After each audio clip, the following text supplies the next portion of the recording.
بسم الله الرحمن الرحيم الحمد لله والصلاة والسلام على رسول الله وعلى آله وأصحابه أجمعين أما بعد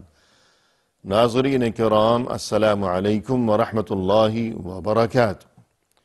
شرح الادب المفرد کے عنوان سے اس پروگرام کے ہمراہ ہم آپ کی خدمت میں حاضر ہیں،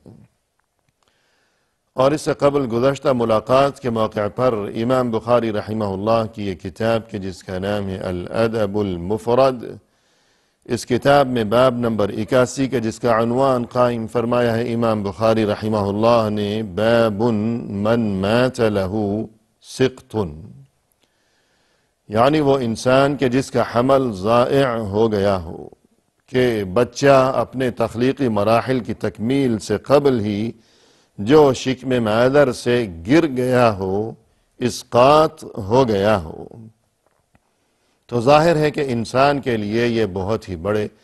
رنج اور بہت زیادہ صدمے کا باعث بنا کرتی ہے یہ بات۔ تو اس موقع پر اگر کوئی راضی برضا رہے اور اللہ کے اس حکم اور اس فیصلے کے سامنے سر تسلیم خم کرے،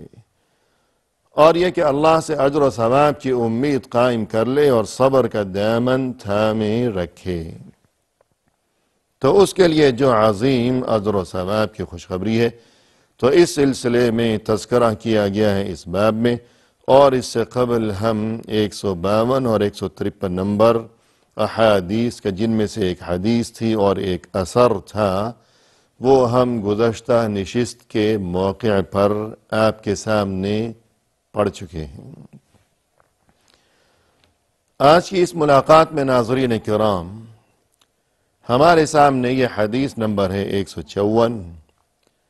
اور یہاں یہ تذکرہ بھی ہو جائے آگے منتقل ہونے سے قبل کہ جو کچھ ہم آگے آج پڑھ رہے ہیں، متعدد اہل علم کے بقول یہ گزشتہ حدیث ہی کا تسلسل ہے، اسی کا حصہ ہے، اور سند اور روایت بھی وہی ہے کہ راوی وہی ہیں، یعنی حضرت عبداللہ ابن مسعود رضی اللہ عنہ، جبکہ دیگر کچھ اہل علم کے نزدیک یہ مستقل حدیث ہے۔ لہذا یہی وجہ ہے کہ امام بخاری رحمہ اللہ نے اگرچہ صیغہ اور انداز وہی اختیار کیا ہے، یعنی گویا کہ گزشتہ حدیث ہی کا یہ بقیہ ہے اور تسلسل ہے، مگر اس کے باوجود احتیاطاً ہم دیکھتے ہیں کہ نمبر مستقل قائم کیا ہے، نیا نمبر قائم کیا ہے، یعنی 154۔ فرماتے ہیں کہ قال وقال رسول اللہ صلی اللہ علیہ وسلم، یعنی مزید یہ بھی ارشاد فرمایا، یعنی جو راوی ہیں عبداللہ ابن مسعود رضی اللہ عنہ، کہ گزشتہ ملاقات کے موقع پر ہم نے جو حدیث بیان کی تھی ناظرین کرام آپ کے سامنے، اور تاکہ تسلسل قائم رہے، اس کا خلاصہ یہ تھا کہ رسول اللہ صلی اللہ علیہ وسلم نے ایک بار صحابہ کرام سے یوں استفسار فرمایا تھا کہ تم میں سے وہ کون ہے کہ جسے خود اپنے مال کی بنسبت اپنے وارثوں کا مال زیادہ محبوب ہو، پسندیدہ ہو؟ لوگوں نے عرض کیا تھا کہ اے اللہ کے رسول، ہم میں تو ہر ایک کی حالت یہی ہے کہ اپنا مال زیادہ پسند ہے، وارث کے مال سے کیا لینا دینا؟ وارث کے مال کی بنسبت اپنا مال زیادہ محبوب ہے، یقیناً جواب تو یہی ہے آپ کے سوال کا۔ لیکن رسول اللہ صلی اللہ علیہ وسلم نے یہ جواب سننے کے بعد ارشاد فرمایا تھا کہ نہیں، ہر ایک کی کیفیت یہی ہے کہ وارث کا مال زیادہ اچھا لگتا ہے، اپنا مال کم، اس لیے کہ اس حقیقت کو یاد رکھو کہ تمہارا مال تو صرف وہی ہے جو تم نے اللہ کی راہ میں خرچ کیا، اور یوں ہمیشہ کے لیے تم نے خود اپنے ہی فائدے کے لیے اسے محفوظ کر لیا، گویا اللہ کے پاس بطور امانت رکھوا دیا ہے تم نے اپنا وہ مال، محفوظ کر لیا ہے، اللہ کے پاس رکھوا دیا ہے، جبکہ وہ مال جو تم نے اللہ کی راہ میں خرچ نہیں کیا اور چھوڑ گئے، دنیا سے جاتے وقت ظاہر ہے کہ خالی ہاتھ ہی جانا ہوگا، وہ تمہارا مال تو ہے نہیں، وہ تو وارثوں کا مال ہے۔ لہذا کہنے کا مقصد یہ ہوا کہ انسان کو چاہیے کہ وارثوں کی فکر بھی کرنی چاہیے ضرور، لیکن خود اپنی فکر زیادہ کی جائے کہ یہ جو مال ہے ہم اسے ایسے کاموں میں خرچ کریں کہ یہ ہمارا ہی رہے زیادہ سے زیادہ، نہ یہ کہ دوسروں کا بن جائے، کہ دوسروں کے پیسوں پر ہم خزانچی بنے بیٹھے رہیں اور پہرا دیا کریں، پہرے دار بنے بیٹھے ہوئے ہیں اور سمجھتے ہیں کہ ہمارا مال ہے اور دل خوش کرتے ہیں اپنا، حالانکہ وہ تو ہمارا نہیں ہے، وہ تو پرایا مال ہے۔ تو اس لیے زیادہ سے زیادہ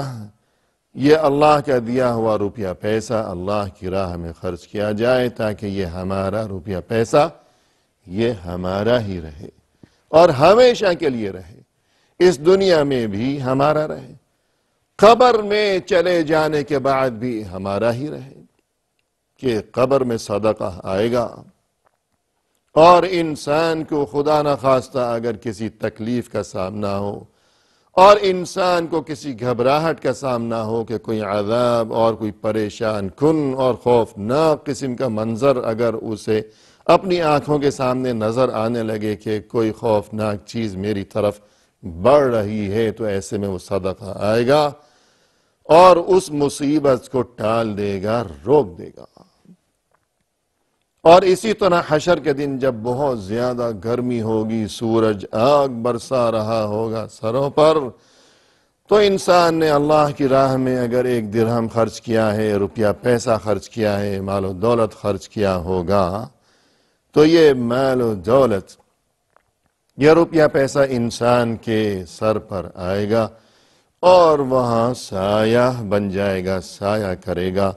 اور وہ اس دن جب اتنی گرمی ہوگی اور لوگ پسینوں میں غرق ہو رہے ہوں گے تو یہ روپیہ پیسہ وہاں اس کے لیے سر پر سایہ بن جائے گا۔ اور الغرض یہ کہ تمام مراحل میں یہ روپیہ پیسہ انسان کے کام آئے گا، اس کا اپنا ہی رہے گا۔ وہ پیسہ جو دنیا میں اس نے اللہ کی راہ میں خرچ کیا ہے، تو ہمیں یہ کوشش کرنی چاہیے کہ ہمارا روپیہ پیسہ ہمیشہ ہمارا اپنا ہی رہے، اور طریقہ یہی ہے کہ اللہ کی راہ میں خرچ کیا جائے۔ اور دونوں باتوں میں کہ گفتگو یہ چل رہی ہے کہ جس کی اولاد میں سے کسی کا انتقال ہو گیا یا یہ کہ حمل ضائع ہو گیا، تو اس کے لیے جو اجر و ثواب ہے اس وجہ سے کہ وہ اولاد، فوت شدہ اولاد یا ضائع شدہ حمل، اس کا اجر و ثواب ہمیشہ کے لیے انسان کے لیے اور والدین کے لیے چونکہ محفوظ ہو گیا ہے، آخرت میں وہ نظر آئے گا۔ تو جو روپیہ پیسہ اللہ کی راہ میں خرچ کیا ہے وہ بھی محفوظ ہو گیا، آخرت میں نظر آئے گا۔ یہ دونوں باتوں میں یہ مناسبت ہے، مشابہت ہے۔ تو آگے مزید فرماتے ہیں عبداللہ ابن مسعود رضی اللہ عنہ نے کہ وقال رسول اللہ صلی اللہ علیہ وسلم، رسول اللہ صلی اللہ علیہ وسلم نے مزید یہ ارشاد بھی فرمایا، ما تعدون فیکم الرقوب، ذرا یہ تو بتاؤ کہ جیسے پہلے یہ سوال دریافت فرمایا تھا کہ ذرا یہ تو بتاؤ کہ تم میں سے وہ کون ہے کہ جسے اپنا مال اتنا اچھا نہیں لگتا جتنا وارث کا مال زیادہ اچھا لگتا ہے۔ تو اب مزید آپ صلی اللہ علیہ وسلم نے یہ بات دریافت فرمائی کہ ذرا یہ تو بتاؤ، ما تعدون فیکم الرقوب، تم رقوب کسے سمجھتے ہو؟ رقوب کون ہے؟ کیا خیال ہے تمہارا؟ ذرا بتاؤ۔ قالوا الرقوب الذي لا يولد له، لوگوں نے عرض کیا کہ اے اللہ کے رسول، رقوب تو وہ ہے کہ جس کی اولاد بچتی نہیں ہے، کہ یا تو اولاد پیدا نہیں ہوئی یا اولاد پیدا ہوئی لیکن زندہ نہیں بچتی، بچپن میں ہی بچے مر جاتے ہیں۔ یوں جواب دیا۔ تو ناظرین کرام، یہ الرقوب ایسے شخص کو کہا جاتا ہے جیسا کہ ان لوگوں نے یہ جواب دیا کہ جس کے ہاں اولاد پیدا نہ ہوتی ہو، یا اس سے بھی بڑھ کر یہ کہ پیدا تو ہوئی ہے لیکن زندہ نہیں بچتی، وہ بچے مر جاتے ہیں، بچپن میں ہی فوت ہو جایا کرتے ہیں۔ تو ایسے انسان کو رقوب کہا جاتا ہے۔ اور اگر لغت کی روح سے اس بارے میں گفتگو کی جائے، غور و فکر کیا جائے، تو یہ رقوب مأخوذ ہے ارتقاب سے۔ ارتقاب کے معنی ہے عربی لغت میں انتظار۔ ارتقاب یعنی انتظار، کہ کوئی شخص ہمیشہ بس منتظر ہی بیٹھا ہوا ہے، بس انتظار ہی کرتا رہ گیا۔ اور یہ کہ بالخصوص اس قسم کا انتظار، کہ انتظار کی جو گھڑیاں ہوا کرتی ہیں وہ بڑی تکلیف دہ ہوا کرتی ہیں، لیکن مزید یہ کہ انتظار کی اس اذیت کے ساتھ ساتھ اس میں نگرانی کا عنصر بھی شامل ہو۔ ایسا انتظار یعنی صرف انتظار نہیں ہے، بلکہ نگرانی ہے، بڑی پریشانی لاحق ہے کہ انسان آنکھیں بھی نہیں چھپک رہا اور مستقل جو ہے کسی جگہ وہ اپنی آنکھیں ٹکائے ہوئے بس منتظر بیٹھا ہوا ہے، کہ ایک ہی جانب نظریں ٹکا رکھی ہیں، انتظار بھی ہے اور نظریں بھی لگا رکھی ہیں۔ بڑی کوفت ہے، بڑی اذیت کا سامنا ہے کہ یہ الرقوب، یہ رقابہ بھی اسی سے ہے۔ الرقوب، رقابہ، مراقبہ، رقیب۔ رقیب اسے کہا جاتا ہے جو ہمیشہ نظر لگائے بیٹھا ہو، کہ نگرانی کر رہا ہے کہ ذرا بھی ادھر ادھر وہ نہیں دیکھ سکتا۔ یا جیسے ہمیں بورڈ نظر آتے ہیں اکثر روڈ پر کہ الطریق مراقب بالرادار، یعنی خبردار رہنا کہ یہ جو روڈ ہے، یہ راستہ، اس کی راڈار کے ذریعے نگرانی کی جا رہی ہے، مراقب، نگرانی کی جا رہی ہے۔ اور جیسے کہ قرآن کریم میں بھی یہ لفظ وارد ہوا ہے کہ فَارْتَقِبْهُمْ وَاسْتَبِرْ، اور اسی طرح یہ کہ فَارْتَقِبْ إِنَّهُمْ مُرْتَقِبُونَ۔ الغرض اس کے معنی ہے انتظار،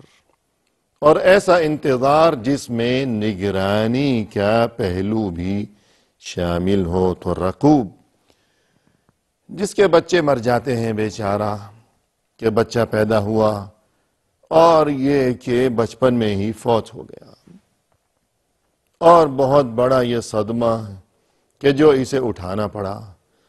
اور اس کے بعد پھر امید قائم کر لی، اور یہ کہ دوبارہ بچہ پیدا ہوا اور وہ بھی مر گیا، پھر پیدا ہوا پھر مر گیا۔ تو اس قسم کا جو انسان ہوا کرتا ہے بیچارہ، تو اس کی کیفیت یہ ہوا کرتی ہے کہ انتظار کہ نیا بچہ آئے گا، اور پھر انتظار کہ وہ خیریت کے ساتھ زندہ سلامت رہ جائے، اور ہمیشہ وہ اس فکر میں رہتا ہے اور اس تشویش اور اس پریشانی میں مبتلا رہا کرتا ہے، اور گویا کہ ہمیشہ وہ اپنی نظر اور اپنی آنکھ لگا رکھی ہے اس نے اپنے اس بچے پر کہ اسے کوئی تکلیف نہ پہنچ جائے، کوئی مصیبت نہ کھڑی ہو جائے، یہ بیمار نہ پڑ جائے، اور یہ کہ منتظر ہے کہ موت کے پنجوں سے بچ کر صحیح سلامت کاش یہ کسی طرح جوان ہو جائے اور میرے لیے سہارا بن سکے، دست و بازو بن سکے۔ گویا اس نے آنکھ لگا رکھی ہے اور نظر اس پر ٹکا رکھی ہے کہ ایسا نہ ہو کہ اس سے پہلے میرے جو بچے پیدا ہوئے اور گزر گئے، فوت ہو گئے، تو اس کا بھی یہی حشر نہ ہو جائے۔ تو یہ منتظر ہے، پریشان ہے، اور اس نے اپنی نگاہ ٹکا رکھی ہے اسی بچے پر۔ تو اس قسم کے انسان کو کہا جاتا ہے الرقوب۔ رسول اللہ صلی اللہ علیہ وسلم نے دریافت فرمایا کہ تم کیا کہتے ہو، رقوب کون ہے؟ لوگوں نے جواب دیا کہ رقوب وہ ہے کہ جس کی اولاد نہیں ہوتی، یا جیسا کہ بقول اہل علم اس میں وہ بھی شامل ہے کہ اولاد ہوتی ہے لیکن مر جاتی ہے، بچتے نہیں ہیں اس کے بچے۔ یہ جواب سننے کے بعد رسول اللہ صلی اللہ علیہ وسلم نے کیا ارشاد فرمایا؟ فرمایا کہ لا، نہیں، تمہارا جواب درست نہیں ہے۔ بات یہ ہے کہ وَلَكِنْ الرَّقُوبُ الَّذِي لَمْ يُقَدِّمْ مِنْ وَلَدِهِ شَيْئًا، حقیقت یہ ہے کہ رقوب تو وہ شخص ہے کہ جس نے اپنی اولاد میں سے کوئی بچہ بھی آگے نہیں بھیجا، یعنی وہ انسان کہ جس کے بچوں میں سے کسی کی وفات نہیں ہوئی اور کبھی ایسی صورتحال پیش نہیں آئی کہ اس کے بچوں میں سے کسی کا انتقال ہو گیا ہو اور اس نے اللہ کے حکم کے سامنے بلا چون و چراغ اپنا سر خم کر دیا ہو، اور یہ کہ اپنے آنسو اس نے خشک کر لیے ہوں اور اپنے جذبات کو اس نے دبا دیا ہو، اپنے جذبات کا اس نے گلا گھونٹ رکھا ہو، اور یہ کہ اللہ کے فیصلے کی وجہ سے اللہ سے اجر و ثواب کی امید قائم کرتے ہوئے ہمیشہ صبر کا دامن ہمیشہ کے لیے اس نے تھام لیا ہو، تو یہ انسان، اس کے لیے تو بہت بڑے اجر و ثواب کا وعدہ ہے، بڑی خوشخبری ہے کہ فوت شدہ اولاد کی وجہ سے وہاں اسے عظیم اجر و ثواب آخرت میں نظر آئے گا۔ وہ اولاد اس کے لیے وہاں بھی اجر و ثواب کا اور بڑے فائدے کا سبب بن جائے گی، گویا کہ اولاد کے ساتھ تعلق اب بھی موجود ہے کہ وہ اولاد ختم نہیں ہوئی ہے، بظاہر وہ مر گئی ہے لیکن وہاں وہ ہمیشہ کے لیے اس کے لیے محفوظ ہو گئی ہے، جبکہ کسی کے ساتھ یہ صورتحال پیش نہیں آئی کہ اولاد میں سے کسی کا انتقال نہیں ہوا، تو گویا بے اولاد تو یہ ہے کہ دنیا میں اولاد کے ساتھ رشتہ ہے، یہ عارضی ہے، یہ وقتی ہے، یہ تو ختم ہو جائے گا۔ تو گویا رسول اللہ صلی اللہ علیہ وسلم کی طرف سے یہ تسلی دینا مقصود ہے کہ اولاد میں سے کسی کا انتقال ہو گیا تو غم کرنے کی بجائے انسان کو چاہیے کہ اس کا اجر و ثواب ہمیشہ کے لیے میرے لیے محفوظ ہو گیا ہے۔ بظاہر اس کا انتقال ہو گیا، فراق ہو گیا، جدائی ہو گئی ہے، لیکن یہ تو ہمیشہ کے لیے گویا کہ ملاپ ہو گیا ہے، وصال ہو گیا ہے۔ وآخر دعوانا ان الحمد للہ رب العالمین۔